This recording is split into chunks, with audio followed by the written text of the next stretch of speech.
Johnny and Pauline Falk are adventurous travelers. In 1937, they board the Pan Am Clipper in San Francisco Bay.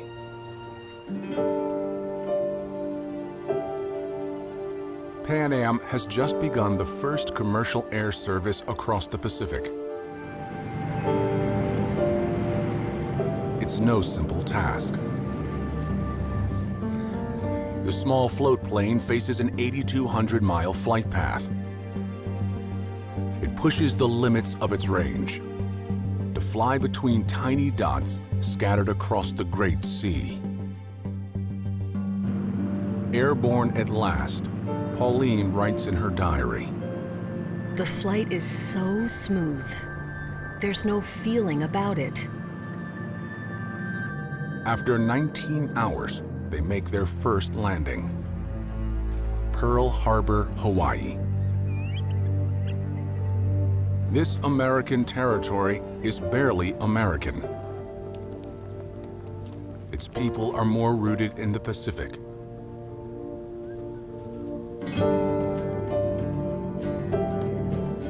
Next stop, Midway.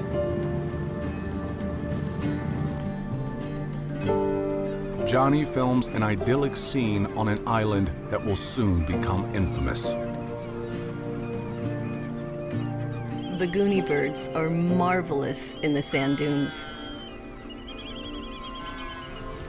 Their home movies from the Smithsonian archives are among the first color images of these remote American outposts.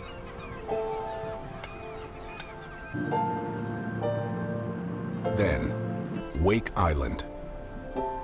It's uninhabited until Pan Am turns it into a first-class way station.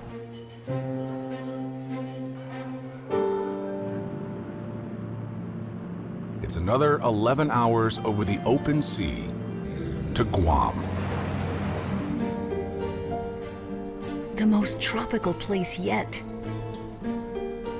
Drove to Agana, the largest town. A small military base protects 20,000 American nationals. The Falks film smiling kids parading in uniform.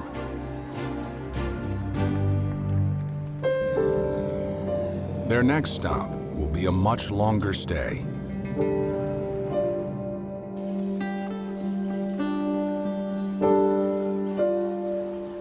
I find it difficult to leave Manila. The Philippines have been in U.S. hands since 1898. It's America's most distant territory.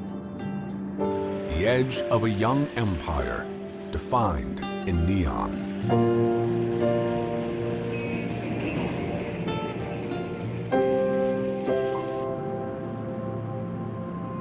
Past Manila, the Falks finally escape America's reach. Nothing looks familiar. In Hong Kong Harbor, ships have sails like seashells. In China, the boats are simpler.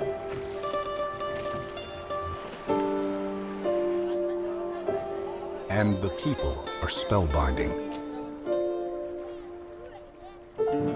Finally, exactly 2 months after leaving home, they reach their final destination, Japan.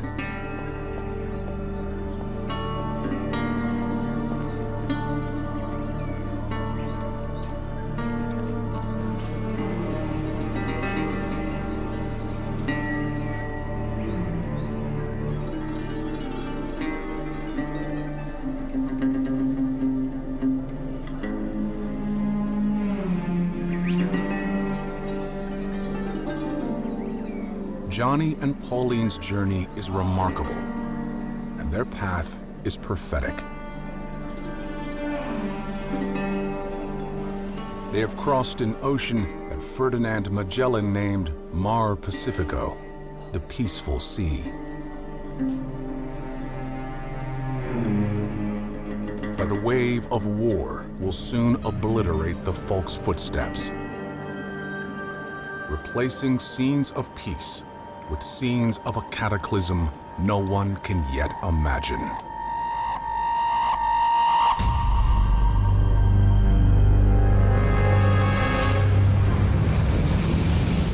It looked like you're headed for hell, because you were. My heart was beating 1,000 times a minute. They didn't want to be captured. It was either us or them. Coming towards us was a Japanese plane just skimming over the water. My eyes were painting with oil, but we got a rope and were taken aboard. The beach was a mountain. We didn't think of ourselves as heroes. It's not just what I remember. It's what I'll never forget.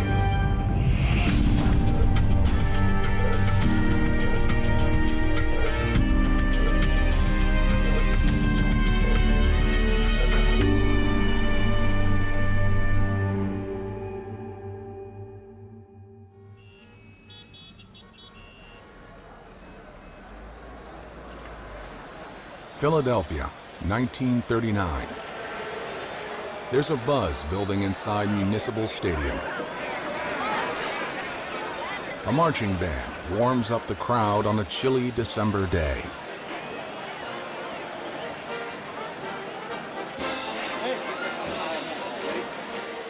Then, military formations fill the field. First the Army, then the Navy.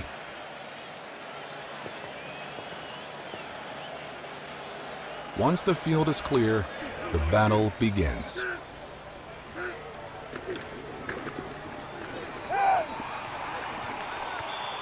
This is the first known color film of the Army-Navy game.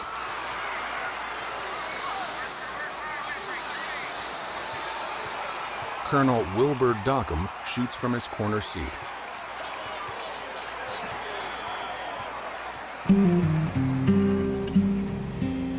Dockham also films his Army unit training at West Point. In 1939, America's military is not very robust. All the services combined have about 600,000 men.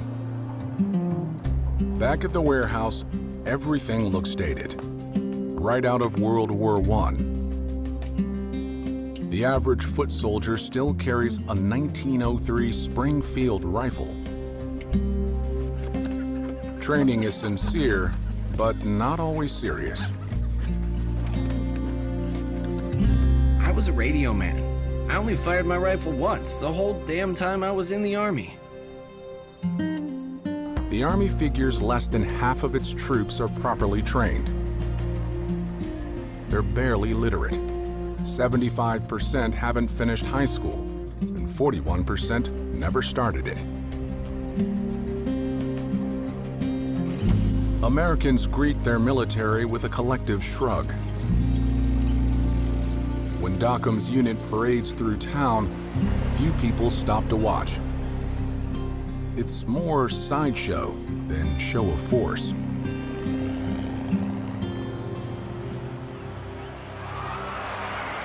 Dockham captures it all on color film, a recent invention for home movie buffs and combat cameramen.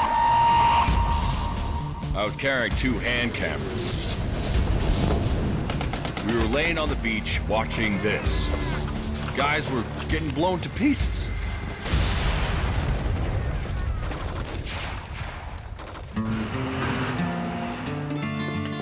In the 1930s, America is a fragmented society.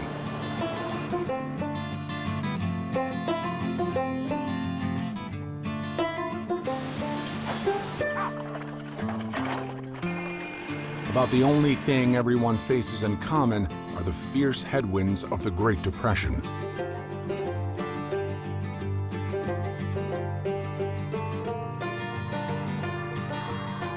some of America's future soldiers are still school kids.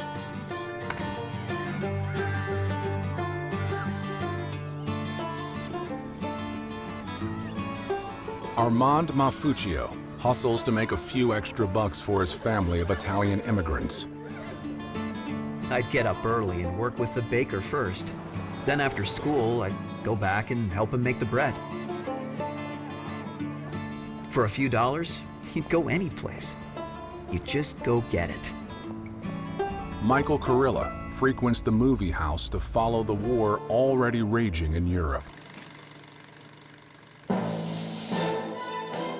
At the movies, they'd show newsreels showing the fleet and all the warships in a row out there in the ocean.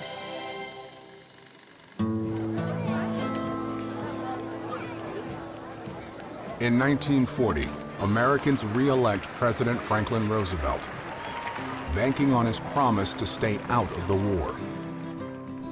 Many feel America should solve its own problems first. My dad didn't have any work. A lot of time we were wondering where our next meal would come from.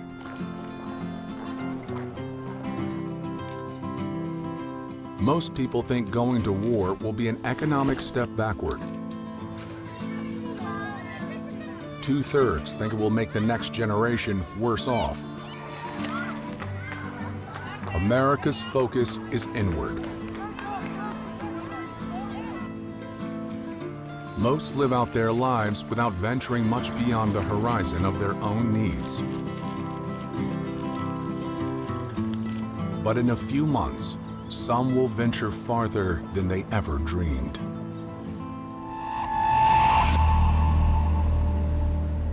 We had never gone anywhere. Once we got away from home, it was a different world.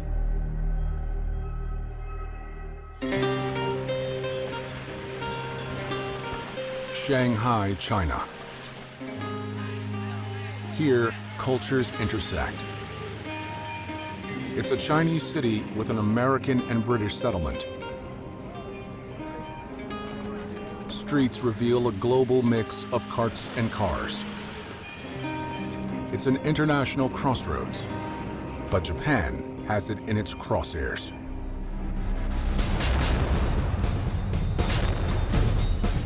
In 1937, they invade. Their own film shows parts of Shanghai crumbling in a heap. Japan seizes the Chinese portion, surrounding the Westerners. Then, Japan storms another city. They overwhelm Chinese forces within days, then massacre up to 300,000 citizens. It becomes known as the Rape of Nanking. The Chinese try to carry on amid the rubble. The horrors linger like ghosts.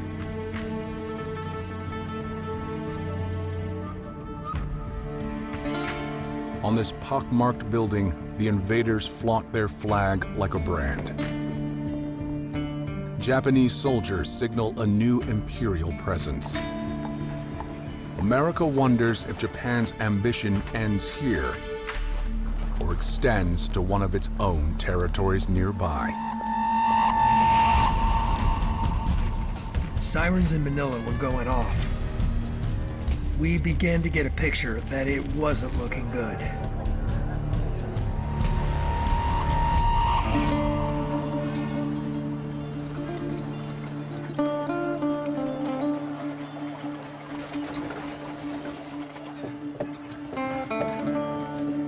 When the Falks visit the Philippines in 1937, they stay at the Manila Hotel, an upscale haven for expats and foreigners.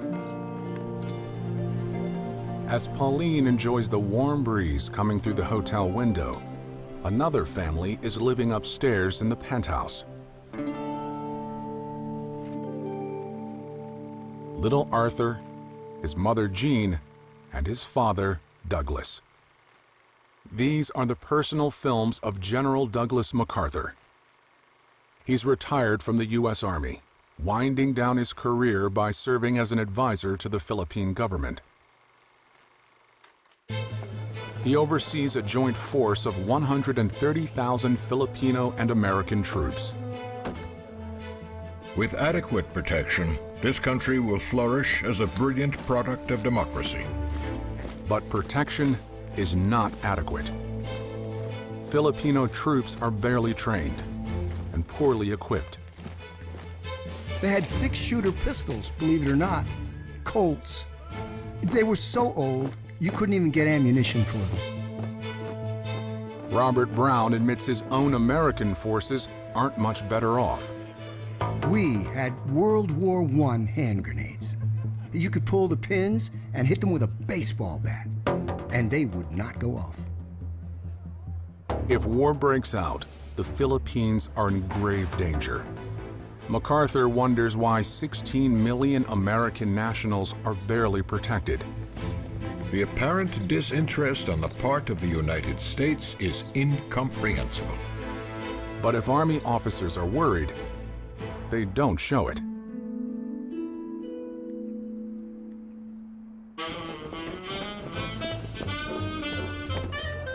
At a base south of Manila, Americans carve out a colonial playground.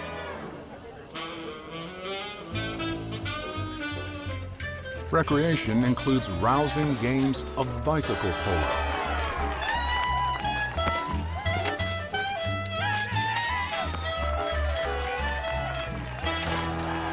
There are some casualties. An assignment in the Philippines appears to be mostly about fun and sun. Soon, it will be about survival.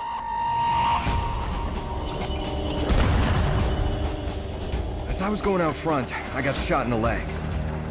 And when I looked up, I got shot again, right through my nose.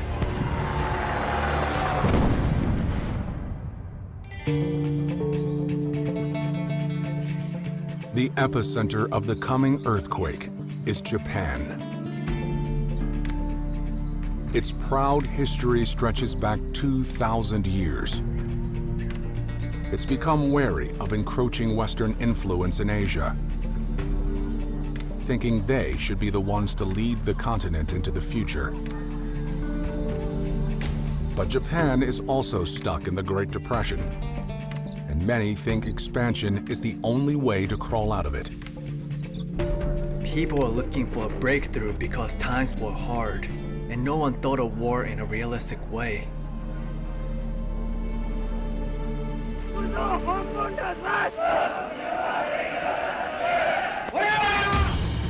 By 1940, the military controls Japan.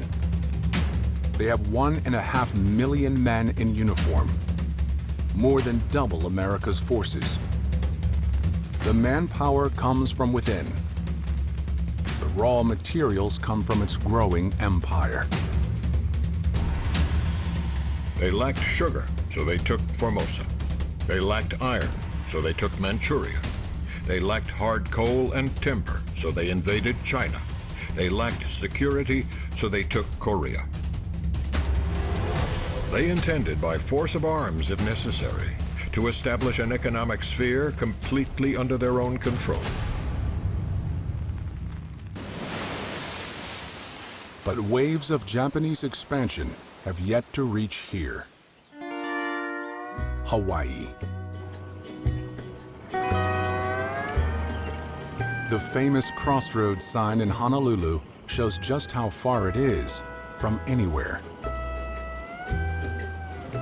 In 1941, the U.S. Navy base at Perl-Harbor is just about the only sign that it's an American territory.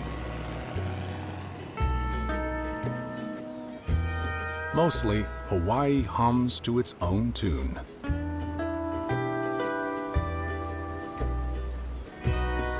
This is the pre-war footage of Francis Raymond Line, a traveling filmmaker.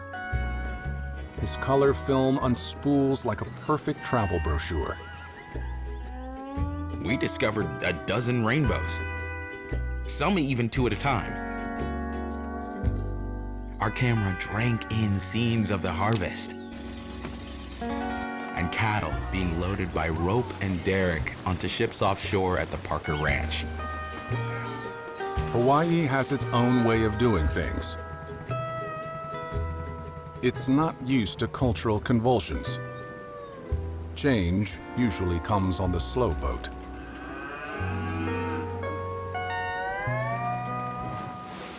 Francis Line's film paints Hawaii as nearly perfect.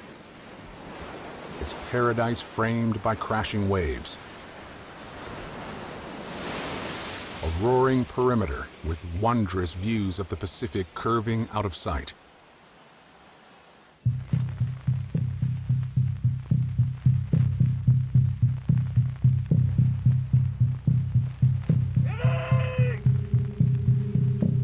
Beyond Hawaii's horizon line, Japanese cameras film an armada secretly slicing its way through the Pacific. It's December 6th, 1941. The American military is on alert, but not up to speed. On this very day, one unit has no hand grenades to practice with. Instead, they throw eggs. Also, on December 6th, newspaper ads call on congressmen to keep America out of the war across the Atlantic. It's the other ocean that's about to explode. Pearl-Harbor goes to sleep, innocent and unscathed, for the last time.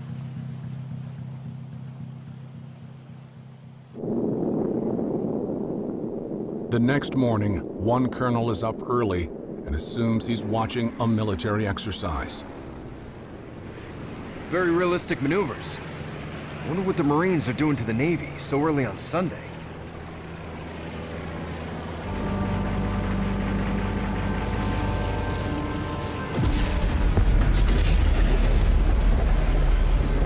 This is considered the only color footage of the attack on Pearl Harbor, shot by sailor Clyde Daughtry. The film is badly damaged, but the chaos is clear. William Lucky is just 1 week out of basic training aboard the USS New Orleans. I said, let's get the guns loaded. They said, we got no ammunition. Who's got the key? We don't know. Surprised sailors fire their anti-aircraft guns wildly, killing some civilians up in the hills. Radio stations begin shouting that it's not a drill. The city of Honolulu has also been attacked. It is no joke, it is a real war. The USS Oglala is listing badly. One sailor on deck is shot through the face by a strafing Japanese plane. Other crews are faring far worse. The USS Shaw bursts into a fireball.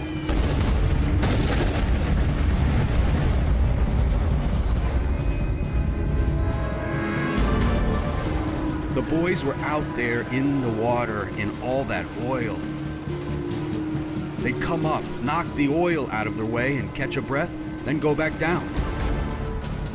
In 1 hour and 15 minutes, Japan damages or sinks 19 ships and kills 2,400. The news ripples outward like a shockwave. A Pan Am clipper full of tourists is out over the Pacific, which is suddenly a war zone. They turn off their lights, blacken their windows, and change course. All over the country, military phones light up. Jack Lent is on duty in San Diego. Some colonel was on the phone. He said, "You get your commanding officer and tell him that Pearl Harbor's just been bombed." I said, "Yes, sir. What's Pearl Harbor?" Behind closed doors on a Sunday, President Roosevelt is composing a short speech in his head. He resists advice to give it today. Instead, Eleanor Roosevelt steps up to a microphone and gives the first official American response. You cannot escape anxiety. You cannot escape a clutch of fear at your heart. And yet I hope that the certainty of what we have to meet will make you rise above these fears. Many Americans do not. The FBI switchboard lights up with calls reporting suspicious behavior of Japanese Americans. In New York City, Japanese restaurant owners tell their patrons to finish their meals. Then they shutter their doors and drive each other home in convoys for safety. In San Francisco, people report everything from strange airplanes in the sky to shady men on the streetcars. Sirens wail for no apparent reason. In Seattle, 2,000 people descend upon downtown to enforce a blackout. It devolves into looting. In Hawaii, radio stations declare the islands are now under martial law. Then they order a complete blackout. Turn out your lights. This means the home territory. Turn out your lights and do not turn them on for any purpose whatsoever.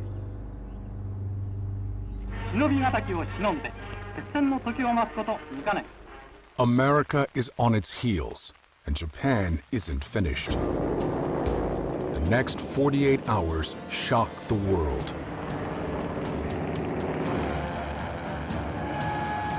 Just hours after attacking Pearl-Harbor, the Japanese launch a surprise assault on the American base on Wake Island.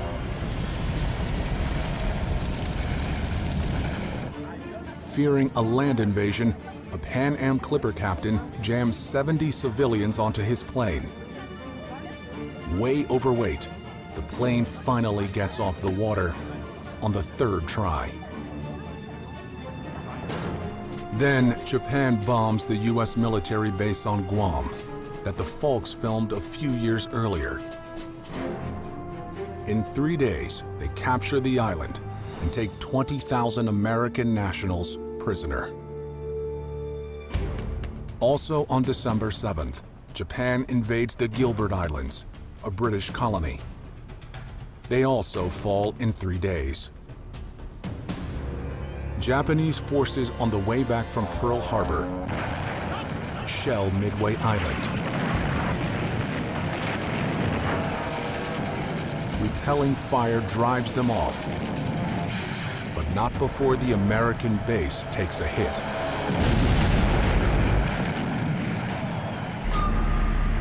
Japan is thrusting a sword deep into the Central Pacific, a violent blitz that takes the ocean by storm. At the same time, Japan's own film captures a surge into Asia.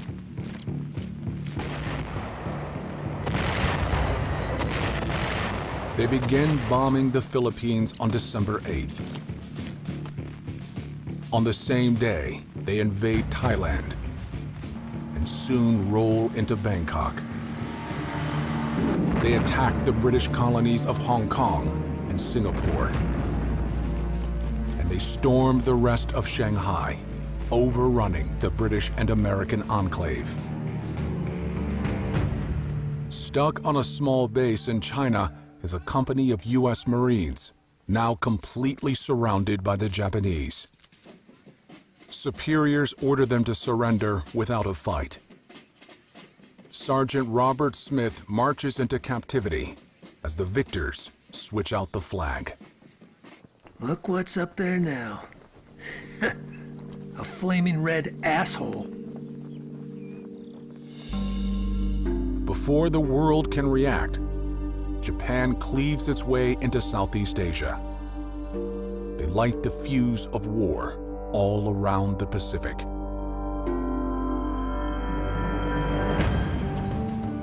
In Japan, many citizens are flushed with pride.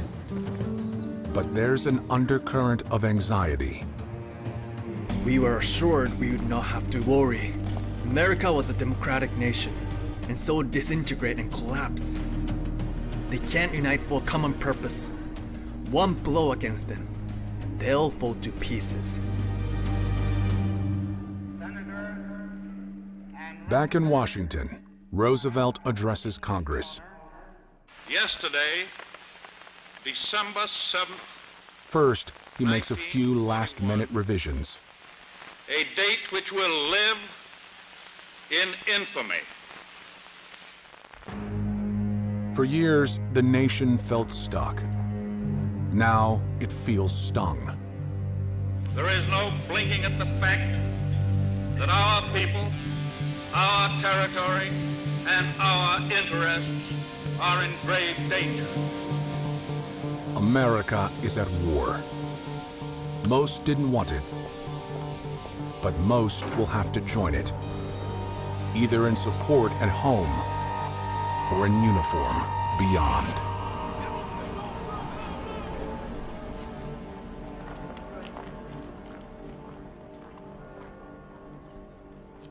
There were college men who joined the service that very day. They left letters with the manager of the dormitory and they took off. The feeling of the moment was, I would like to fly a plane and drop a bomb on the bastards.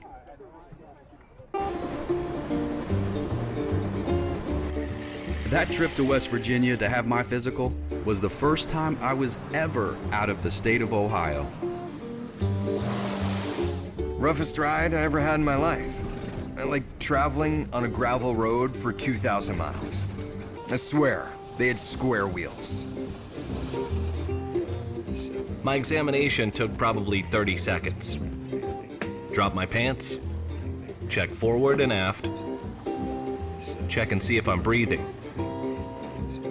Son, you're ready to go. I didn't pass because the guy handed me a book and said, read the numbers. I only saw dots. He said, I can't take you. You're colorblind. I said, well, what am I supposed to see? He said a 3, 5, and 9. So I hitchhiked to Indianapolis, got in line. They gave me the same book, and I said, I see a 3, 5, and 9. They said, you're in. Armand Mafuccio, the kid who baked his way through the Depression, joins the Navy. They don't waste his talent. All we made was the bread, rolls, and desserts for the crew. Of course, there were 2,000 sailors.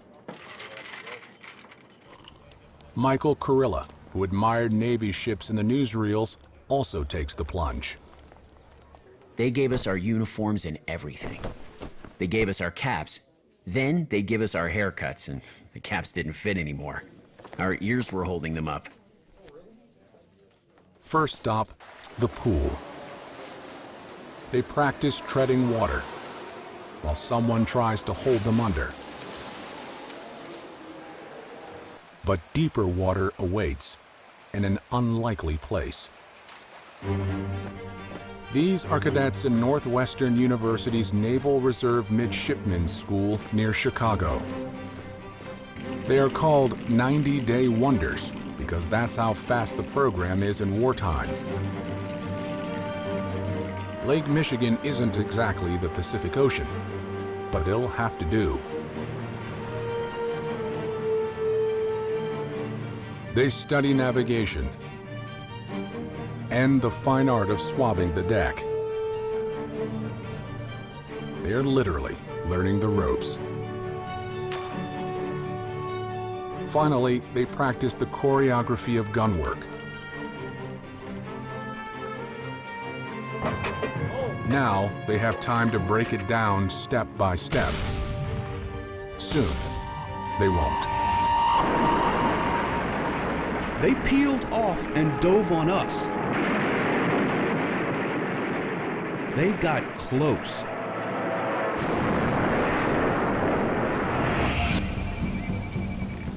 The Army picks a training spot that could at least pass for the Pacific: the Florida Swamp. This is Wakulla Springs near Tallahassee, where Hollywood filmed some of the jungle scenes in Tarzan movies.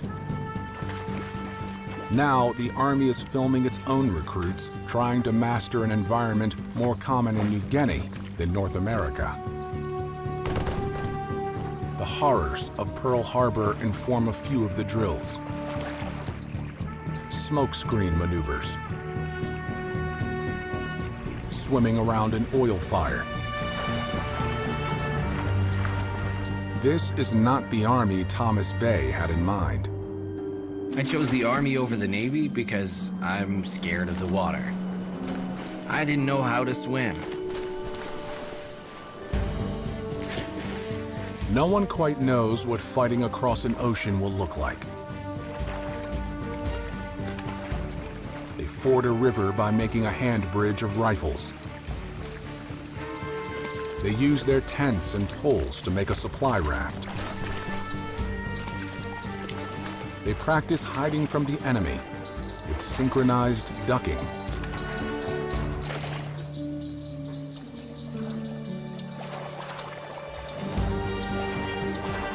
And, predictably, they blow stuff up. Underwater demolition teams try to smooth the way for a new kind of boat. This is an early amphibious vehicle, a duck made by General Motors. Driving through the water is a novelty. Soon, it will be a necessity. We walked into a hornet's nest. I was thinking, how in the world did I ever get sucked into this mess? The Navy recruiting office was jammed up with 70 new recruits, so I went around the corner and the Marine Corps had a little shingle out. And I was it. There was no line. The first thing we heard when the bus came through the gate that morning was, "You'll be sorry." Before the war, the Marine Corps was struggling for relevance. Some thought the Army should just absorb it. It was a service without a purpose, derided as the foster home for Navy flunkies. The first 3 weeks were terrible. They insisted on teaching us how to walk, and I felt we already knew. The Marine Corps wants to shed its reputation as a military afterthought. Instead of the weakest, they want to become the toughest. Every Marine, before he was anything else, was a rifleman. If you're a tank driver, pilot, cook, we don't care what else you are. First of all, you're a rifleman.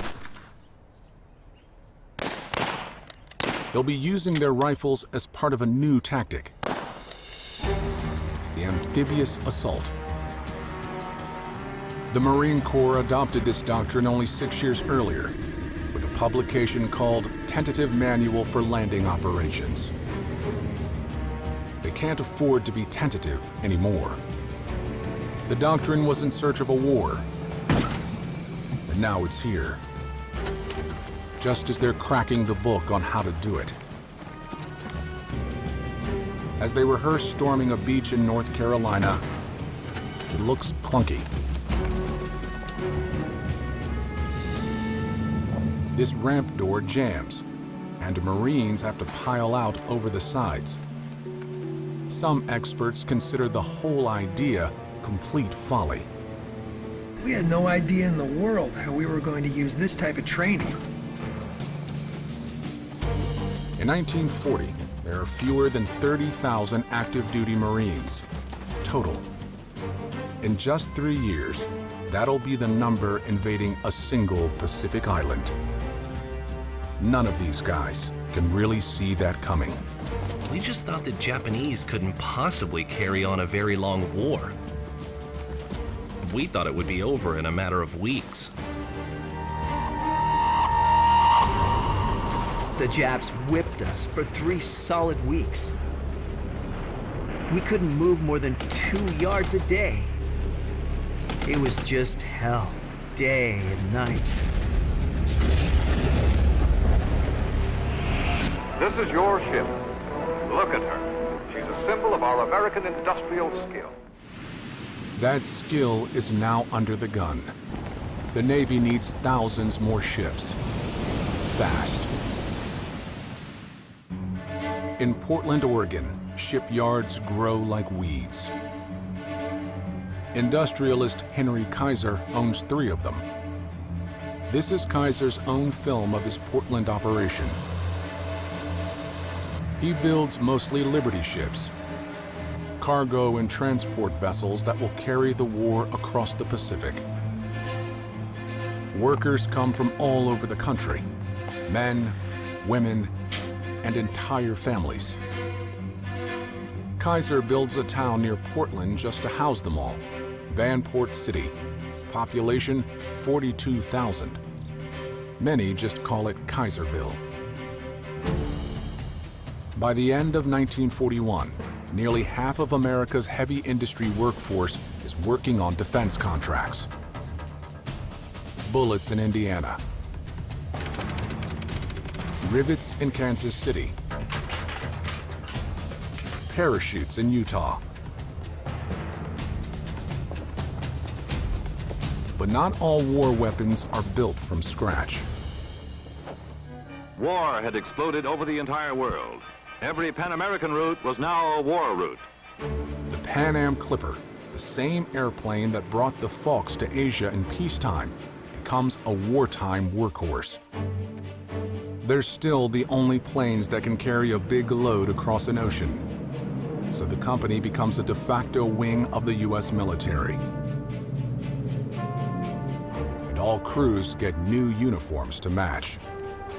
As soon as I was outfitted in these uniforms, they took my picture from my personnel folder. We called them our obituary photos. You can guess why. As Clippers get baptized into war with a new camouflage paint job, the world awaits Japan's next move. It's eyeing up more islands to expand its empire.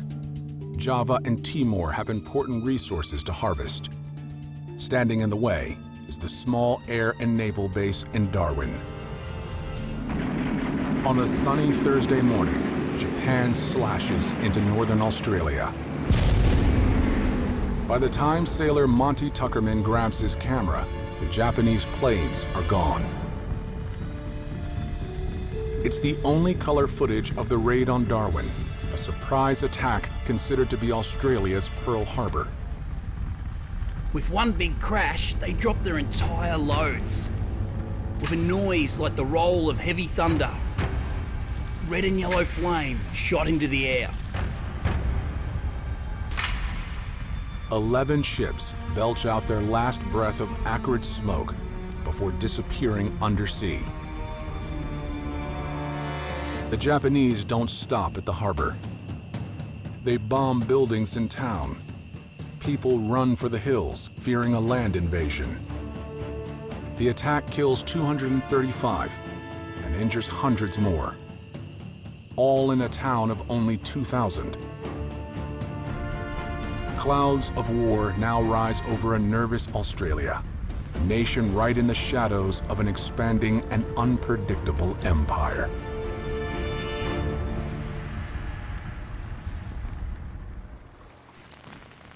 Newsreels from the Philippines show Japanese arriving in waves and Americans scattering like ants.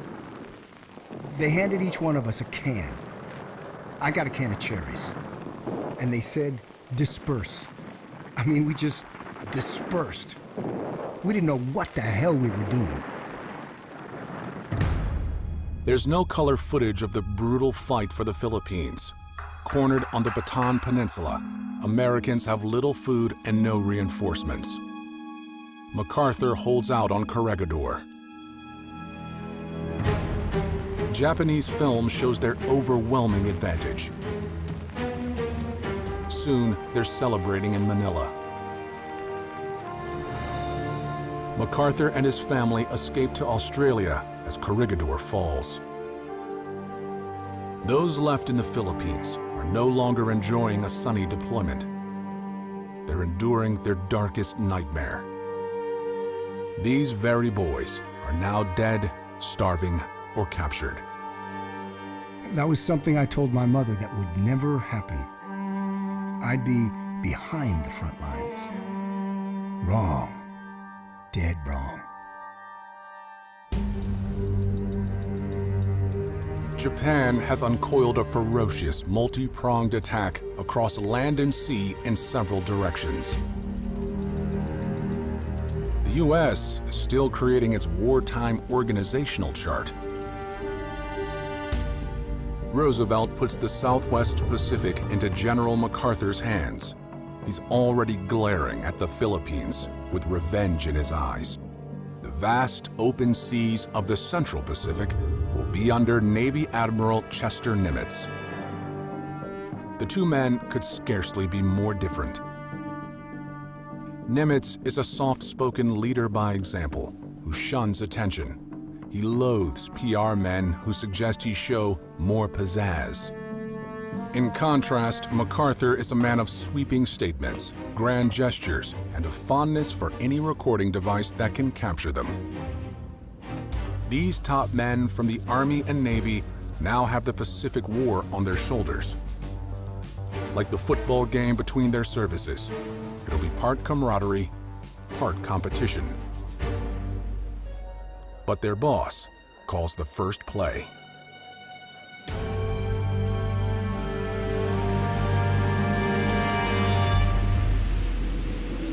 Back in December, President Roosevelt issued a secret order after the Pearl-Harbor attack. Find a way to strike back at Japan. It takes 4 months to figure out how. The distance is daunting. Technology is lacking. But they pull together a plan that's part bravado, part desperation.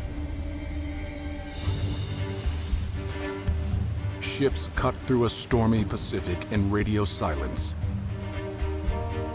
just as the Japanese did coming the other way. American carriers haven't yet come of age. This one's only big enough to launch a scout plane with a catapult. To bomb Japan, they'll have to launch a bigger plane off this deck. A B-25. They've never tried it. We hadn't actually flown off a carrier before. I wondered, could I get out of that damn airplane if we go off the end of the flight deck? Bombardier Herb Mesha scrapes the waves and gets airborne by a whisker. There's no turning back. The deck is too short to land on. 16 planes are off to Japan on a wing and a prayer. It's called the Doolittle Raid for the colonel who leads it. There's no footage of the raid itself. Some bombs hit Tokyo, but damage is minimal. Most planes go on to crash land in China. As payback for Pearl Harbor, it hardly rates. America doesn't care. Doolittle and his gallant men shake the complacency of the Japanese warlords.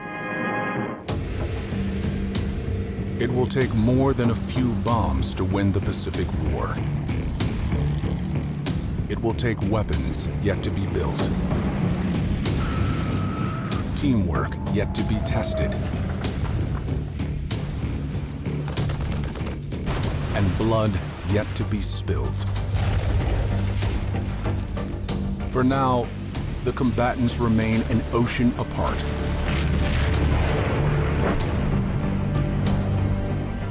But soon, the Pacific War will move beyond rushing across the sea for sneak attacks.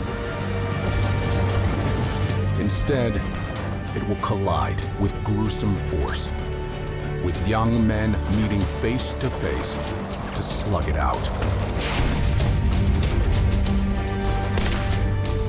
I was scared to death. Ice water in my veins. The only reason I could move was because the rest of them were. I am pleased to think that I will die in true samurai style. I feel now like a full-fledged warrior.